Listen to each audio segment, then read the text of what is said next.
Hi there, this is Dr. Evan Oser with the Institute for Integrative Health and Fitness Education. Welcome to this edition of Integrative Movement Insider, and this is part 4 of a 4-part series where we're discussing some of our best strategies for activating the glutes in our clients, especially those clients that struggle with knee discomfort, low back discomfort, and just the inability to perform at the levels they need to and or want to.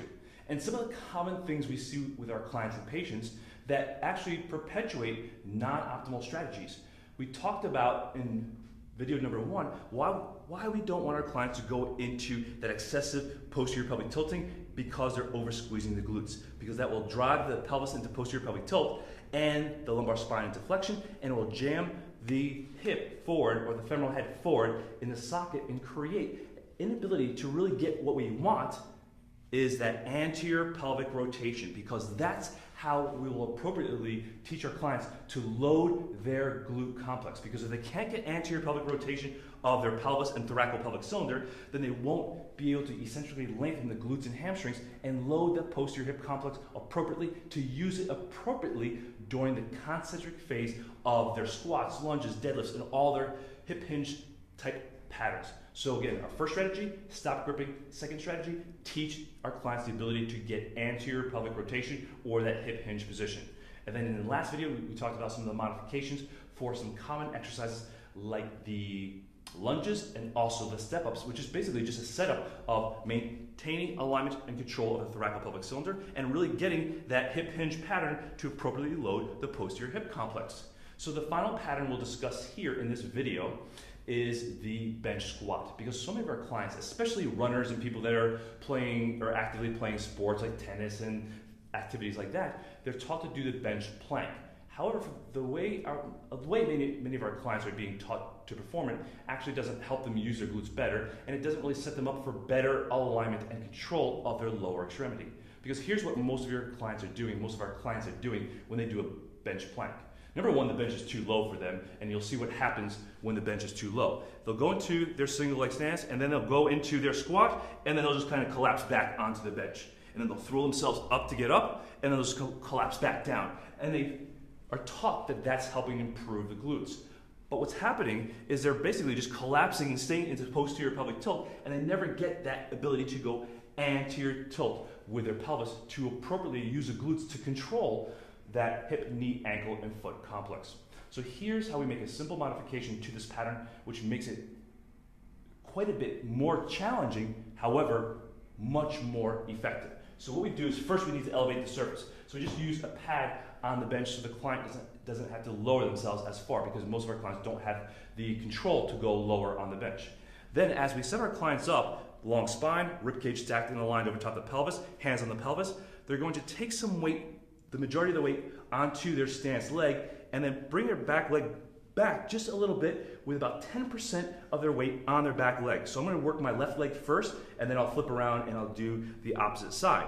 So from here, what we're going to teach them is 90% of the weight here on the left leg, 10% on my right leg, just for support, so I have a little bit of support and a little bit more control. And now I'm going to focus on that hip hinge and getting that anterior rotation till they come back, touch the pad. Don't put all the weight down so they're not collapsing here. They're staying active here, and then come up, pushing through this hip here, this glute, till they're upright there without going into that posterior pelvic tilted position.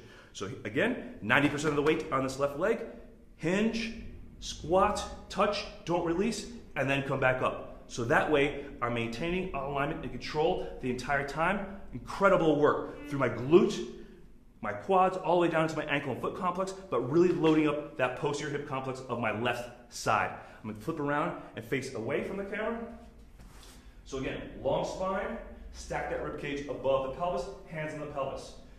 Take 90% of your weight, put it on the working leg, 10% on the non-weighted leg.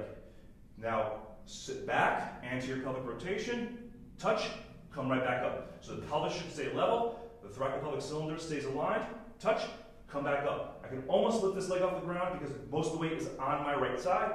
The working leg, touch, come back up, touch, come back up. Incredible work on the glute on that side, as well as all the way down into the ankle and foot complex. So it's a great modification, simple modification that makes the bench squat pattern much more effective, especially for your clients that run and play sports, tennis, volleyball, and those dynamic activities, because it really teaches our clients how to align and control that thoracolpelvic cylinder and maintain that pelvis in the position we need, and to load it through that anterior pelvic rotated position, or that hip hinge position. And it really teaches the client how to align and control their hip, knee, ankle, and foot. And it also will help you pick up those differences side to side, the side they have more challenges on and more control issues on, and really help them train more optimal and efficient loading on their or during single leg stance. So again, very simple modification, but just carrying through all our concepts.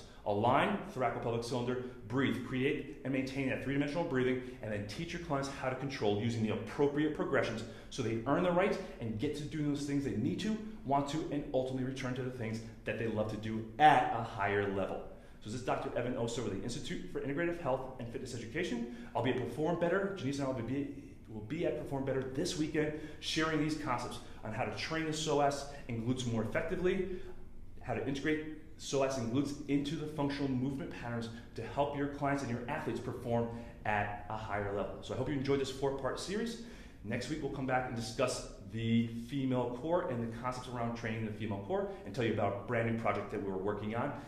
And also, like I said, make it a great weekend. And if you're at Perform Better this weekend, stop by and say hi. If not, make sure you're getting coaching. Remember, the other big part of this 4-part series is the importance of getting coaching. Both coaching in your skill set, which we're doing here through Integrative Movement Insider. So thank you again for joining us and allowing us to share this information with you.